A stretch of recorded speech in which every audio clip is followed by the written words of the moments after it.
to read you a story. Thinking for a while about doing a book reading,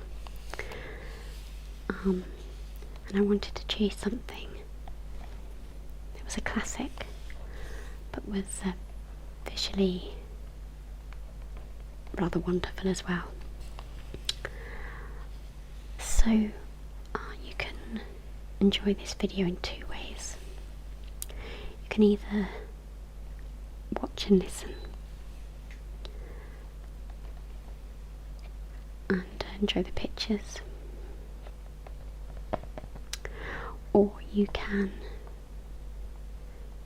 lie back and close your eyes if you're trying to sleep and just focus on the audio, and hopefully it will help you sleep or provide you with some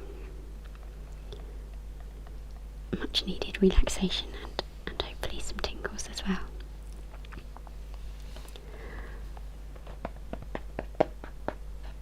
So I'm reading you Alice's Adventures in Wonderland.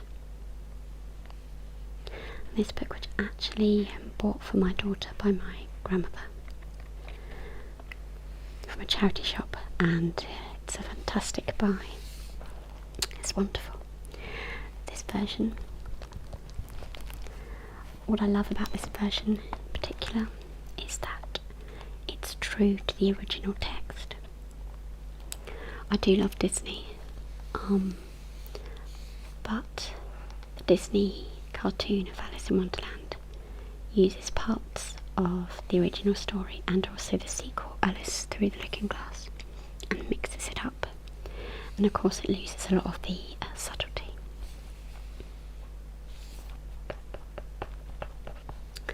And this book is ideal for children, as you will see, as well as being loyal to the original text, as well as Lewis Carroll intended it. It's cut down drastically, of course, because the original was a very long book, and this is picture book length, but I think it's been edited beautifully. A little known fact about Lewis Carroll is his name was originally, his name was actually Charles Dodson. Charles Dodson had a stammer, which he was very self-conscious about, but he also liked to laugh at himself. And one of the characters in the original story is a dodo, and that is a direct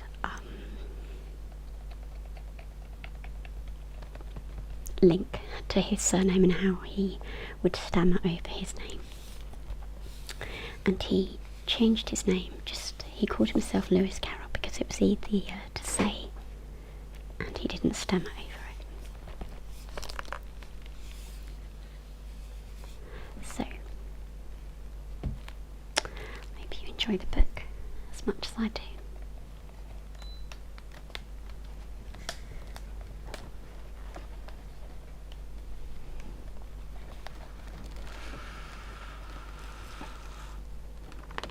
I will start each page by opening the book, so you can see the pop-ups and the different things.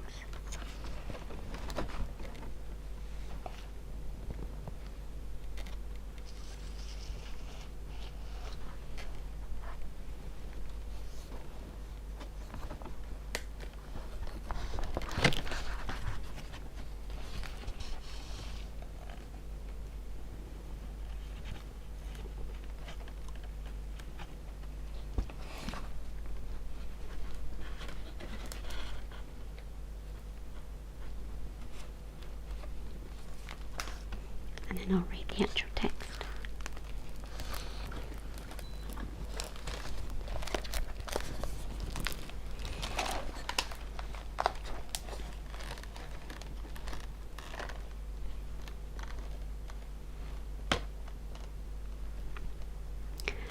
Alice was beginning to get very tired of sitting by her sister on the bank and of having nothing to do.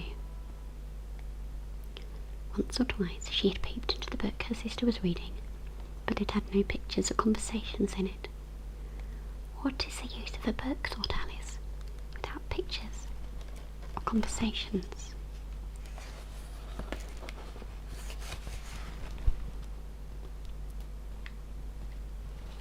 Suddenly, a white rabbit with pink eyes ran close by her.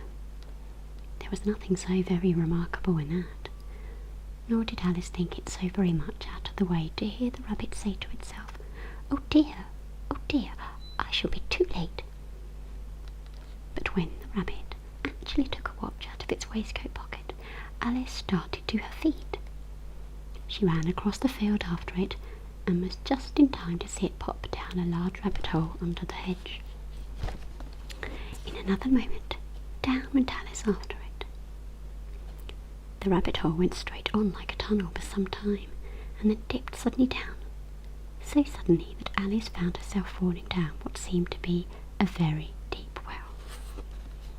Either the well was very deep, or she fell very slowly, for she had plenty of time to look about her. She looked at the sides of the well and noticed that they were filled with cupboards and bookshelves. Here and there she saw maps and pictures hung upon pegs. Down, down, down, would the fall never come to an end? She felt she was dozing off, and had just begun to dream, when suddenly, thump, down she came upon a heap of sticks and dry leaves. Before her was another long passage, and the white rabbit was still inside, hurrying down it. She was close behind it. When she turned the corner, but the rabbit was no longer to be seen, she found herself in a long, low hall. Suddenly she came upon a three-legged table.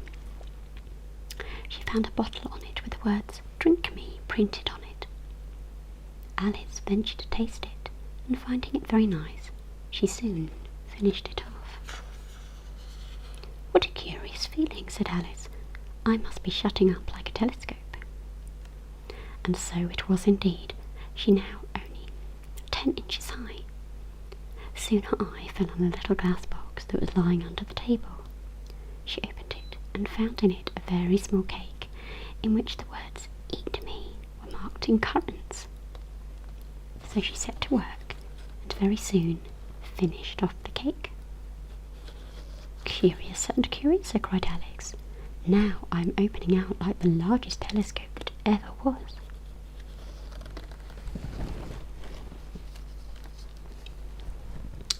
Just at that moment, her head stuck against the roof. In fact, she was now more than 9 feet high. Poor Alice! She sat down and began to cry. "You ought to be ashamed of yourself," said Alice. "A great girl like you to go on crying like this." But she went on all the same, shedding gallons of tears, until there was a large pool around her. After a time, she heard a little pattering of feet in the distance. It was the white rabbit returning, with a pair of white kid gloves in one hand and a large fan in the other. Alice felt so desperate that she was ready to ask help of anyone.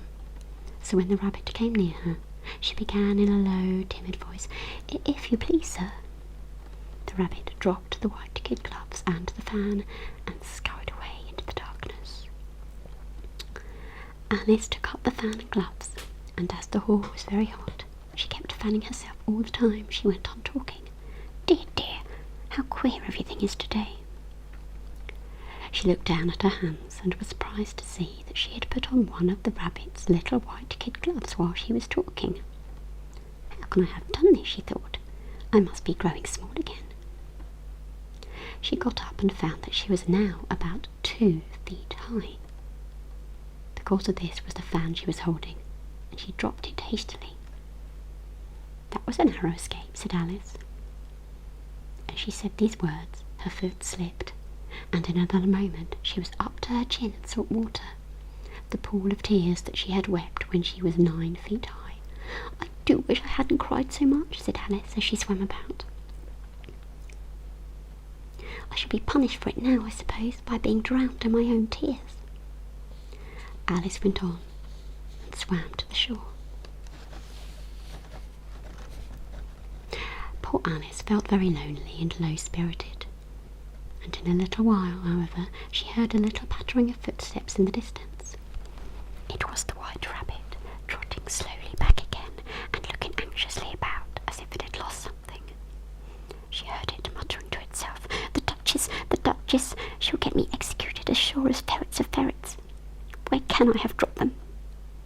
Alice guessed in a moment that it was looking for the fan and the pair of white kid gloves.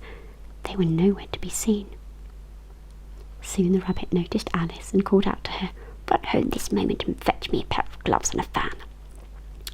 Alice was so frightened that she ran off at once in the direction it pointed to.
She came upon a neat little house on which was a bright brass plate with the name W. Rabbit. She went in and found her way to a tidy little room with a table in the window, and on it a fan and gloves, and was just going to leave the room when her eye fell upon a little bottle. There was no label this time, but nevertheless she uncorked it and put it to her lips. "I do hope you'll make me grow large again, for I'm quite tired of being such a little thing." It did so indeed. Before she had drunk half the bottle, she found her head pressing against the ceiling. She hastily put down the bottle, saying, "That's quite enough. I hope I shan't grow any more." Alas, it was too late. She went on growing and very soon had to kneel down on the floor. Still she went on growing, and as a last resort, put one arm out of the window and one foot up the chimney. After a few moments, she heard a voice outside, "Fetch me my gloves this moment." Presently the rabbit came up to the door and tried to open it, but as the door opened inwards and Alice's elbow was pressed hard against it, that attempt proved a failure. Alice heard the rabbit say to itself, "Then I'll go round and get in at the window." "That you won't," thought Alice, and after she heard the rabbit under the window, she suddenly spread out her hand and made a snatch in the air. She did not get hold of anything, but she heard a little shriek and a fall and a crash of broken glass. After a minute or two, Alice heard the rabbit say, "A barrelful will do." "A barrelful of what?" thought Alice.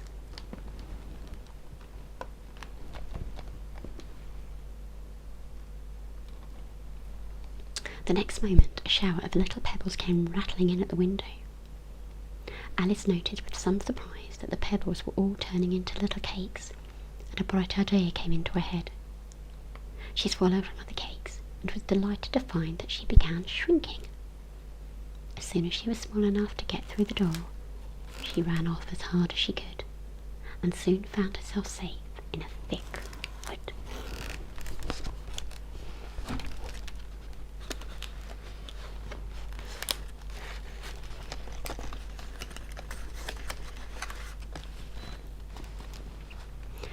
Alice looked all around her at the flowers and blades of grass. There was a large mushroom grown near her, about the same height as herself. She stretched herself on tiptoe and peeped over the edge of the mushroom, and her eyes immediately met those of a large blue caterpillar, quite smoking a long hookah. The caterpillar addressed her in a languid, sleepy voice. Who are you? Alice replied rather shyly, I hardly know, sir. I can't remember things as I used to, and I don't keep the same size for 10 minutes. What size do you want to be? It asked. Well, I should like to be a little larger, sir, said Alice. 3 inches is such a wretched height to be.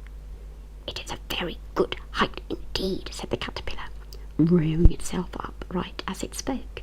It was exactly 3 inches high. The caterpillar got down off the mushroom and crawled away, remarking as it went, one side will make you grow taller, and the other side will make you grow shorter. Alice remained looking thoughtfully at the mushroom, trying to make out which were the 2 sides of which. As it was perfectly round, she found this a very difficult question.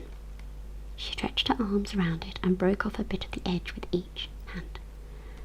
And now which is which, she said, and nibbled a little bit of the right hand bit. The next moment she felt a blow underneath her chin. It had struck her foot. Her chin was pressed so closely against her foot there was hardly enough room to open her mouth. But she did it at last and managed to swallow a morsel of the left hand bit.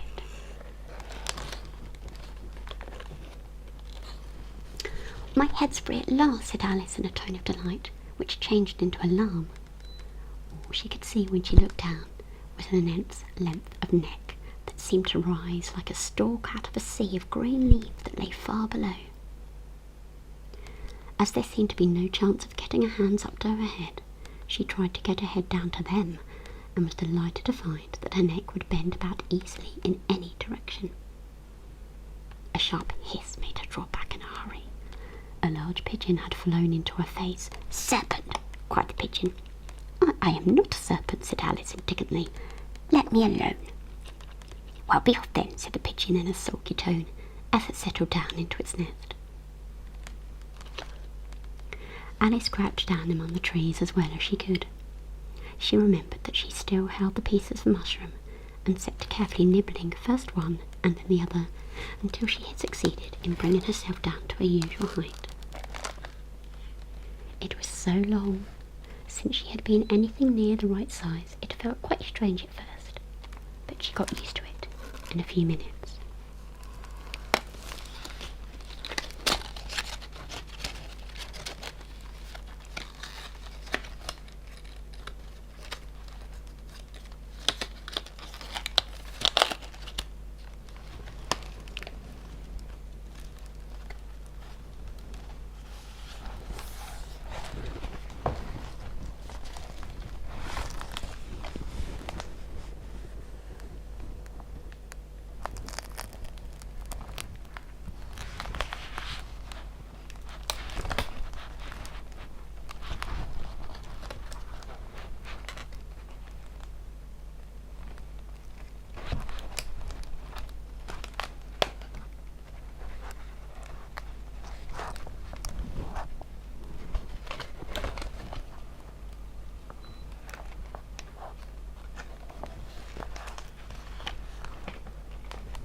She came upon an open place with a little house in it about 4 feet high. Whoever lives there, thought Alice, it'll never do to come upon them this size. Why, I should frighten them out of their wits. So she began nibbling at the right hand bit again till she had brought herself down to 9 inches. Suddenly a footman came running out of the wood. Judging by his face only, she would have called him a fish, and rapped loudly at the door. It was opened by another footman with a round face and large eyes, like a frog. The fish footman began by producing a letter, saying in a solemn tone, "For the Duchess, an invitation from the Queen to play croquet." Then they both bowed low, and their curls got entangled together. When the fish footman was gone, Alice went timidly up to the door and knocked. At that moment, the door opened, and a large plate came skimming out and broke to pieces against one of the trees. The door led right into a large kitchen, which was full of smoke. The Duchess was sitting on a stool, nursing a baby. The cook was leaning over the fire, stirring a large cauldron, which seemed to be full of soup. "There's certainly too much pepper in that soup," said Alice. There was certainly too much of it in the air. Even the Duchess sneezed occasionally, and as for the baby, it was sneezing and howling alternately without a moment's pause. The only two creatures in the kitchen that did not sneeze were the cook and a large cat that was sitting on the hearth and grinning from ear to ear. "Please, would you tell me," said Alice a little timidly, "why your cat grins like that?" "It's a Cheshire Cat," said the Duchess. "Pig." She said the last word with such sudden violence that Alice jumped, but she saw that it was addressed to the baby. The cook took the cauldron of soup off the fire and at once set to work, throwing everything within her reach at the Duchess and the baby. "Oh, please mind what you're doing," cried Alice. "Here, you may nurse her a bit if you like," the Duchess said to Alice, flinging the baby at her as she spoke. "I must go and get ready to play croquet with the Queen," and she hurried out of the room. The cook threw a frying pan after her as the Duchess went, but it just missed. Alice caught the baby with some difficulty, as it was a queer-shaped little creature. The poor thing was snorting like a steam engine and kept doubling itself up and straightening itself out again, so she carried it out into the open air. The little thing grunted, and Alice looked anxiously into its face. It had a very turned-up nose, much more like a snout than a real nose, and its eyes were extremely small for a baby. The thing sobbed again, or grunted, it was impossible to say which. This time there could be no mistake about it. It was a pig. So she set the little creature down and felt quite relieved to see it trot away quietly into the woods. "It would have made a dreadfully ugly child," she said to herself. And then she was a little startled by seeing the Cheshire Cat sitting on a bough of a tree. The cat only grinned when it saw Alice. "Cheshire Puss," she began rather timidly, "would you tell me, please, which way I ought to go from here?" "That depends a great deal on where you want to get to," said the cat. "In that direction lives a hatter, and in that direction lives a March Hare. Do you play croquet with the Queen today?" "I should like it very much," said Alice, "but I haven't been invited yet." "You'll see me there," said the cat, and it vanished quite slowly, beginning with the tail and ended with the grin, which remained some time after the rest it had gone. "Well, I've seen a cat without a grin," thought Alice, "but a grin without a cat."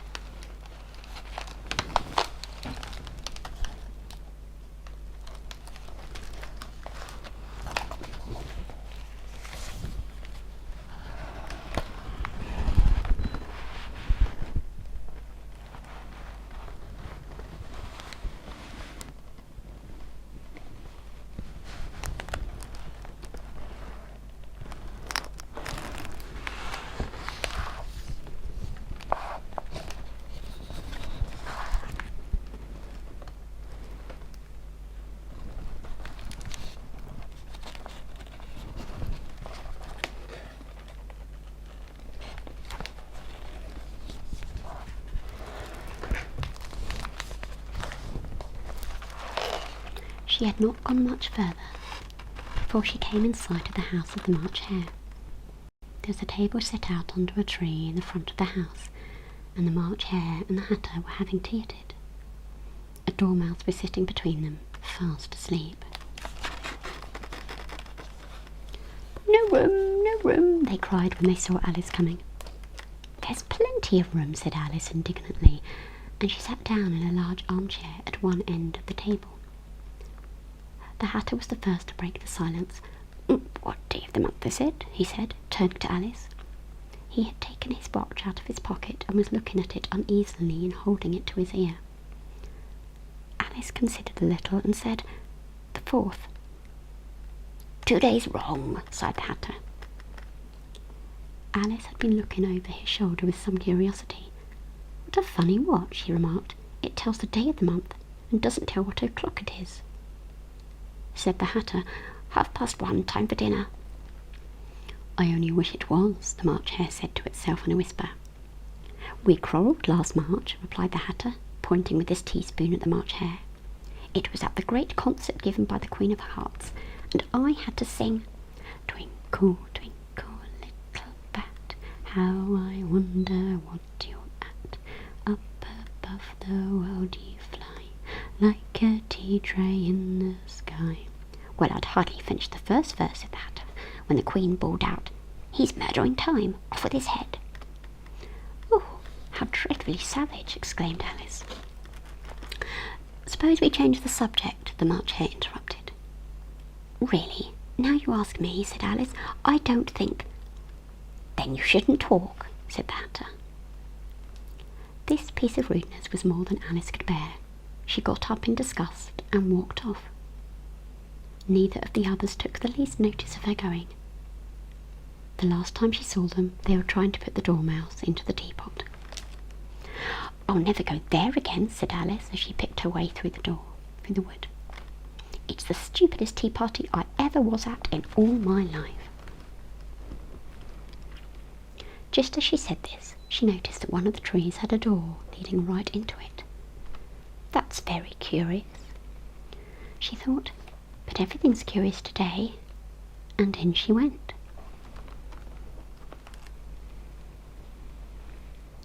She found herself in a beautiful garden among bright flower beds and cool fountains.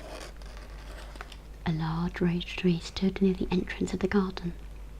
The roses growing on it were white, but there were 3 gardeners at it, busily painting them red. Alice thought this a very curious thing, and just as she came up she heard one of them say, "Look out now, 5, don't go splashing paint over me like that." "Would you tell me, please," said Alice, "why are you painting these roses?" 2 began in a low voice.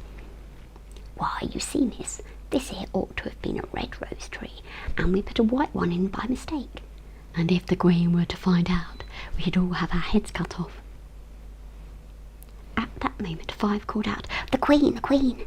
and the 3 gardeners threw themselves flat upon their faces. First came 10 soldiers, all shaped like the 3 gardeners. Next the 10 courtiers. After these came the royal children, the little dears jumping merrily along hand in hand. Next came the guests, and among them Alice recognised the White Rabbit. Then followed the Knave of Hearts, and last of all came the King and the Queen of Hearts. The procession came opposite Alice, and the Queen said severely, "Who is this? What's your name, child?" "My name is Alice, so please your Majesty," said Alice very politely, but she added herself, "Why, they're only a pack of cards. I needn't be afraid of them." "And who are these?" said the Queen, pointing to the 3 gardeners who were lying around the rose tree. "How should I know?" said Alice, surprised at her own courage.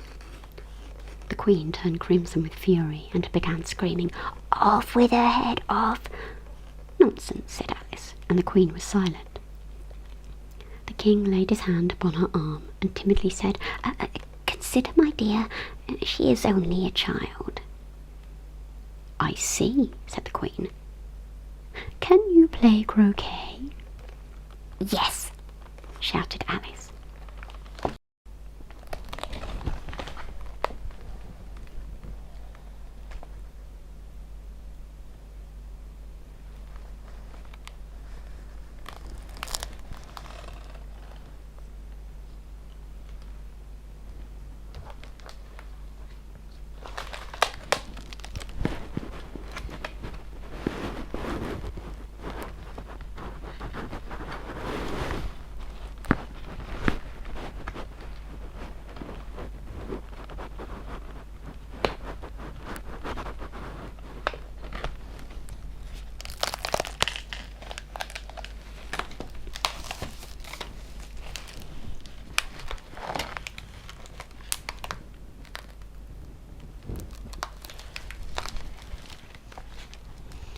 "Come on then, get to your places," shouted the Queen.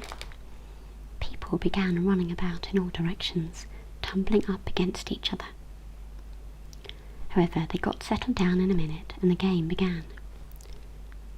Alice thought she had never seen such a curious croquet ground in all her life. The croquet balls were live hedgehogs, and the mallets live flamingos.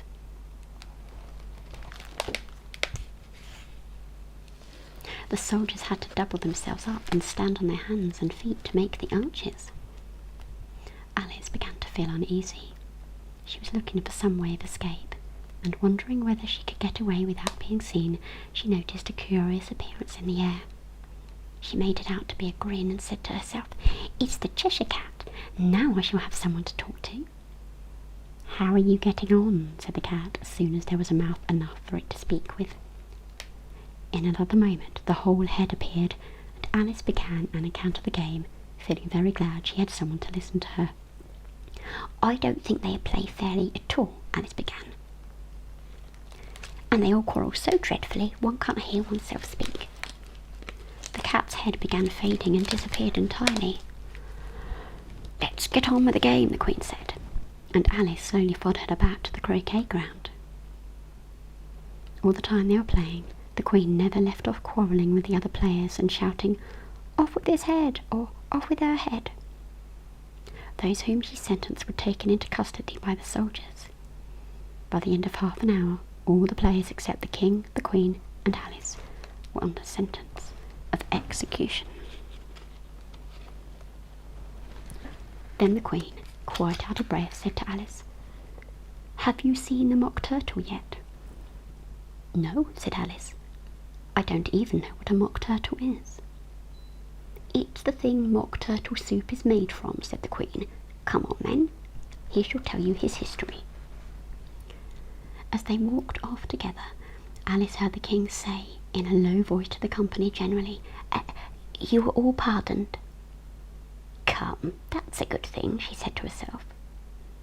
They very soon came upon a griffin lying fast asleep in the sun. "Up, lazy thing," said the Queen, "and take this young lady to see the Mock Turtle.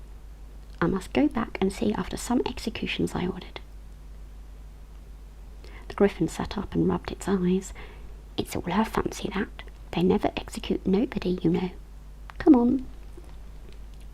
They had not gone far before they saw the Mock Turtle sitting, sad and lonely, on a ledge of rock. Alice pitied him deeply. "This young lady," said the Griffin, "wants to know your history." "I'll tell it," said the Mock Turtle in a deep, hollow tone. "Once I was a real turtle. When we were little, we went to school in the sea." "I've been to a day school too," said Alice. "We learned French and music." "How many hours a day did you do lessons?" 10 hours the first day," said the Mock Turtle. 9 the next, and so on. "That's the reason they're called lessons," the Griffin remarked, "because they lesson from day to day." The Mock Turtle sighed deeply. He looked at Alice and tried to speak, but for a minute sobs choked his voice. "You may not have lived much under the sea." "I haven't," said Alice. "So you have no idea what a lobster quadrille is?" "No, indeed," said Alice. "What sort of a dance is it?" "Would you like to see a little of it?" said the Mock Turtle. "Very much indeed," said Alice. They began solemnly dancing round and round Alice, every now and then treading on her toes when they passed too close, and waving their forepaws. The Mock Turtle sighed deeply and began to sing, in a voice sometimes choked with sobs, when a cry of "The trial's beginning" was heard in the distance. "Come on," said the Griffin, and taking Alice by the hand, it hurried off. "What trial is it?" Alice panted as she ran, but the Griffin ran only faster.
King and Queen of Hearts were seated on their throne with a great crowd assembled around them.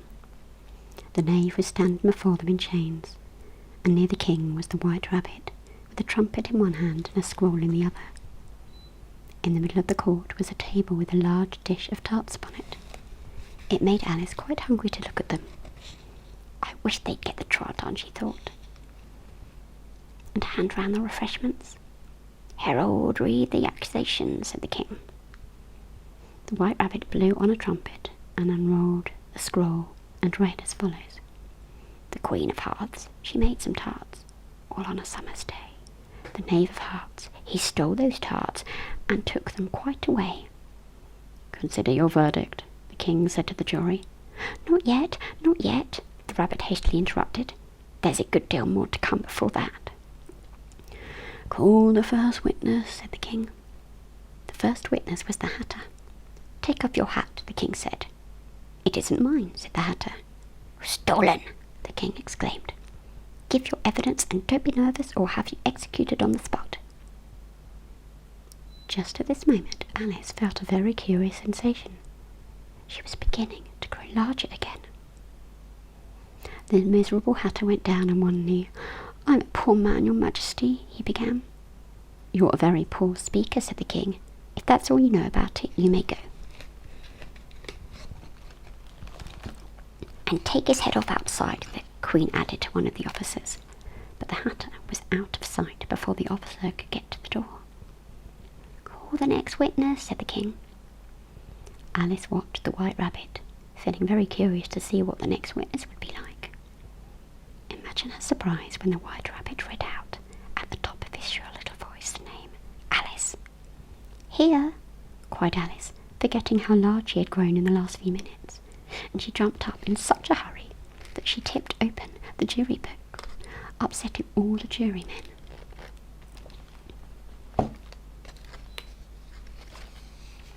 Oh, I beg your pardon, she exclaimed, and began picking them out as quickly as she could. The king called out, Silence, and read from his book. Rule 42. All persons more than a mile high to leave the court. Everyone looked at Alice. I'm not a mile high, said Alice. You are, said the king. Nearly 2 miles high, added the queen. Why, there you are, said the king, triumphantly, pointing to the tarts on the table.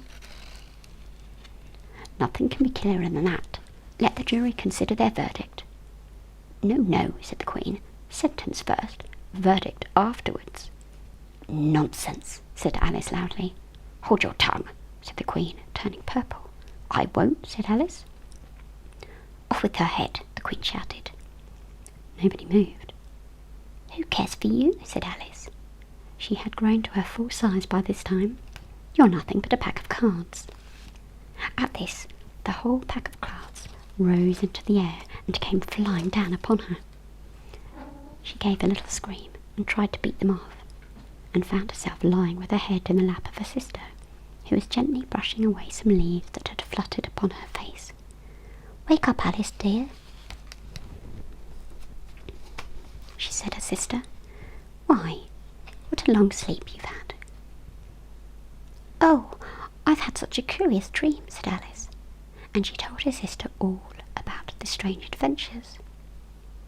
When she had finished, her sister kissed her and said, It was a curious dream. But now it's getting late. So Alice got up and ran off, thinking while she ran, what a wonderful dream it